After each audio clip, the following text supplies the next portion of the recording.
ഈ ഹൊറർ സിനിമകൾ പല രീതിയിലാണ്. ചില ഹൊറർ സിനിമകൾ കഴിയുമ്പോൾ നമുക്കൊരു ഹോപ്പൊക്കെ തോന്നും. മിക്കവാറും കേസുകളിൽ ഒരു കുഞ്ഞു കുട്ടി ഉണ്ടാവും ഈ പ്രേതം വേട്ടയാടിക്കൊണ്ടിരിക്കുന്ന, അവസാനമാകുമ്പോൾ ആ കുട്ടി രക്ഷപ്പെടും.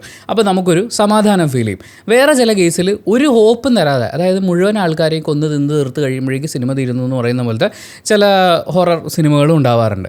സിനിമ കഴിഞ്ഞ് പുറത്തേക്ക് ഇറങ്ങുമ്പോൾ നമ്മുടെ ഉള്ളിലൊരു ഫീല് നിലനിർത്തുന്ന, എന്ന് വെച്ചാൽ ഒരു പേടി നിലനിർത്തുന്ന ഹൊറർ ഫിലിംസ് ഉണ്ട്. അത് പറ്റാത്ത സിനിമകളുണ്ട്. പക്ഷേ സിനിമ കഴിഞ്ഞ് പുറത്തിറങ്ങിയിട്ട് വെറുതെ കുറേ സാധനങ്ങൾ കാണിച്ചു എന്നുള്ളതിനപ്പുറത്തേക്ക് ഒന്നും അവശേഷിപ്പിക്കാതെ പോയ വളരെ വീക്കായിട്ടുള്ളൊരു horror movie.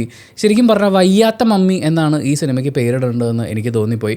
Lee Cronin's the mummy ഫ്രാഞ്ചൈസിൻ്റെ ഒരു പുനർജീവനം എന്നൊക്കെ പറയുന്നത് പോലെ അങ്ങനെയൊക്കെയാണ് പല സ്ഥലത്തും ഞാനിത് കണ്ടത്. ആ ഒരു പ്രതീക്ഷയോടെയാണ് സിനിമ കാണാൻ കയറിയത്. എന്നാൽ ഈ മമ്മി ഫ്രാഞ്ചൈസുമായിട്ട് അല്ലെങ്കിൽ ദി മമ്മിയൊന്നുമായിട്ട് ഇതിന് യാതൊരു ബന്ധവും ഇല്ലയെന്ന് എനിക്ക് തോന്നിപ്പോയി. അതായത് മമ്മി തിരിച്ചു വരും എന്ന് നമ്മൾ പ്രതീക്ഷിച്ച് കാത്തിരിക്കുന്ന സമയത്ത് ഇത് ഒരു റാൻഡം പ്രേതം, കെയ്റോ എന്ന് വരുന്നൊരു പ്രേതം എന്നുള്ളതിനപ്പുറത്തേക്ക് സാധാരണ ഇത്തരം ഹൊറർ സിനിമകളിൽ, ഹോളിവുഡിൽ നിന്ന് വരുന്ന സിനിമകളിൽ നമ്മൾ പ്രത്യേകിച്ച് നോക്കുമ്പോൾ പണ്ട് ബറി ചെയ്യപ്പെട്ടിട്ടുള്ള ഒരു നെഗറ്റീവ് ഷെയ്ഡുള്ളൊരു ക്യാരക്ടർ അയാൾ തിരിച്ചു വരുന്നു, വേറൊരാളുടെ ശരീരത്തിൽ പ്രവേശിക്കുന്നു, അങ്ങനെ ആളുകൾക്കൊക്കെ ബുദ്ധിമുട്ടുണ്ടാക്കുന്നു എന്ന് പറയുന്ന, അതിപ്പോൾ കെയ്റോ എന്ന് വന്നു എന്നുള്ളതിനപ്പുറത്തേക്ക് മമ്മി, ഈജിപ്റ്റ്, പിരമിഡ്, അങ്ങനത്തെ ഒന്നും തന്നെ ഇതിനകത്ത് അങ്ങനെ ഒന്നും റിഫ്ലക്റ്റ് ചെയ്യുന്നില്ലായിരുന്നു. സംഭവം വളരെ സിമ്പിളാണ്.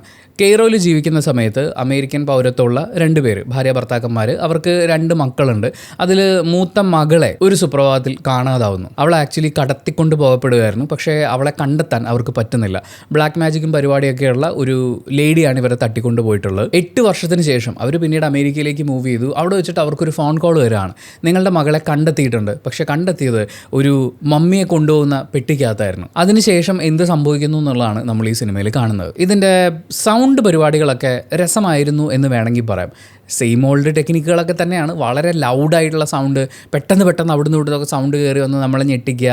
സൈലൻസ് ഇട്ടിട്ട് പോകുമ്പോൾ ആക്ച്വലി നമ്മൾ പ്രതീക്ഷിക്കും ഈ സൈലൻസ് ഇങ്ങനെ ബിൽഡായി വരുമ്പോഴേക്കും ടേം എന്ന് പറഞ്ഞിട്ടൊരു സൗണ്ട് വരും, അല്ലെങ്കിൽ ഒരു പൊട്ടലോ ചീറ്റലോ ഉണ്ടാവും എന്നുള്ളത്. അതൊക്കെ തന്നെയുള്ളൂ. അതിനപ്പുറത്തേക്ക് ഒരു ഭയങ്കര പരിപാടി എന്ന് പറയാനായിട്ട് എനിക്കൊന്നും ഫീൽ ചെയ്തിട്ടില്ല. വിഷ്വൽ കാര്യങ്ങളൊക്കെ അത്യാവശ്യം ഡാർക്കായിട്ടുള്ളൊരു ടോണിൽ അങ്ങനെ പോയിട്ടുണ്ട്. പക്ഷേ അവിടെയും ഈ പറയുന്നൊരു ഹൊറർ എലമെൻറ്റ് വർക്കായിട്ടില്ല എന്ന് എനിക്ക് തോന്നി. ഇതിൻ്റെ ഉഗ്രരൂപം എന്ന് പറയുന്നൊരു കാര്യമൊക്കെ മിക്കവാറും ഒരു ക്ലൈമാക്സിലേക്കൊക്കെയാണല്ലോ വെക്കുക. അങ്ങനെ അവസാന ഭാഗത്തേക്ക് വന്നിട്ട് ഇതിൻ്റെ ഒരു ഉഗ്രരൂപം കണ്ടു കഴിഞ്ഞപ്പോഴും നമുക്ക് അയ്യോ പാവടാ എന്ന് പറയുന്ന പോലത്തെ ഒരു ഫീലാണ് തോന്നിയത്. എന്നാൽ അതേസമയം നമുക്ക് ഈ കാണുമ്പോൾ ഓക്കാനം വരുന്നു എന്ന് പറയുന്ന പോലത്തെ അങ്ങനത്തെ സീക്വൻസുകൾക്കൊക്കെ ഇതിൽ വലിയ പ്രാധാന്യം കൊടുത്തിട്ടുണ്ട്. അത് നല്ലോണം വർക്കാവുന്നുണ്ട്. ഇത് കാണുമ്പോൾ എന്തത് എന്നൊക്കെ തോന്നുന്ന ആ സാധനം ഉണ്ടല്ലോ, അത് പ്രോപ്പറായിട്ട് വർക്കാവുന്നുണ്ട്. പക്ഷെ അപ്പോഴേക്കും ഈ പേടിയുടെ സാധനങ്ങളൊന്നും ക്ലിക്കാവുന്നില്ല. പെർഫോമൻസിൻ്റെ കാര്യം പറയാനാണെങ്കിൽ ആരും അങ്ങനെ ഒരു എക്സെപ്ഷണൽ പരിപാടിയായിട്ട് എനിക്ക് തോന്നിയിട്ടില്ല. സ്റ്റോറിയുടെ കാര്യം വരുമ്പോഴും ഒരു കുടുംബത്തേക്ക് ഒരു ദുരാത്മാവ് കടന്നു വരുന്ന ഒരു കുട്ടിയിലൂടെ, അപ്പോൾ ആ കുടുംബം ശിഥിലമാകുന്നു, കഷ്ടപ്പെടുന്നു.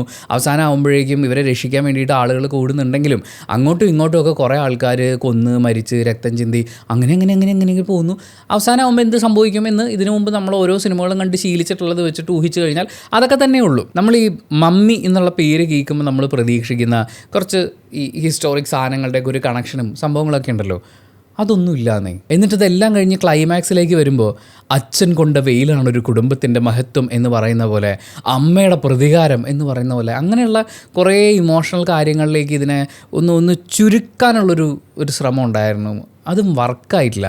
എനിക്കത് കണ്ടു കഴിഞ്ഞപ്പോൾ എന്തിനാണോ ഇത്രയൊക്കെ കഷ്ടപ്പെടുന്നത് എന്ന് ചോദിക്കാൻ തോന്നി. പിന്നെ പറയേണ്ടത് മമ്മിയെക്കുറിച്ചാണ്. മമ്മിക്ക് വയ്യ എന്നുള്ളതാണ് പറയാനുള്ളൊരു കാര്യം. കാരണം ഈ പ്രകൃതി ശക്തികളെയൊക്കെ നിയന്ത്രിച്ചുകൊണ്ട് മമ്മിക്ക് ചെയ്യാൻ പറ്റുന്ന കുറേ കാര്യങ്ങളുണ്ടല്ലോ, ഇത് പുള്ളി സെലക്റ്റീവായിട്ടേ ചെയ്യുന്നുള്ളൂ. അതായത് മുന്നിൽ നിൽക്കുന്ന എല്ലാത്തിനും ഒറ്റയടിക്ക് കൊന്നു തീർക്കാനുള്ള എല്ലാ സ്കോപ്പും ഉണ്ടായിട്ടും പുള്ളി അത് ചില സമയത്ത് ചെയ്യുന്നില്ല, ചില സമയത്ത് ചെയ്യും. സൂപ്പർ പവറിൻ്റെ കാര്യം അങ്ങനെയാണ്. ഇനി സൂപ്പർ പവർ അല്ലാതെയുള്ള പവറിൻ്റെ കാര്യം നോക്കിക്കഴിഞ്ഞാലും വലിയ ശക്തിയൊന്നുമില്ല. ഒരു 70-75 കിലോ വെയിറ്റുള്ള ഒരാൾ പുറത്ത് കയറി കിടന്നു കഴിഞ്ഞാൽ പിന്നെ മമ്മി ലോക്ക. അങ്ങനെ ആകെ മൊത്തത്തിൽ എന്നെ സംബന്ധിച്ച് ഹൊറർ വർക്കായിട്ടില്ല.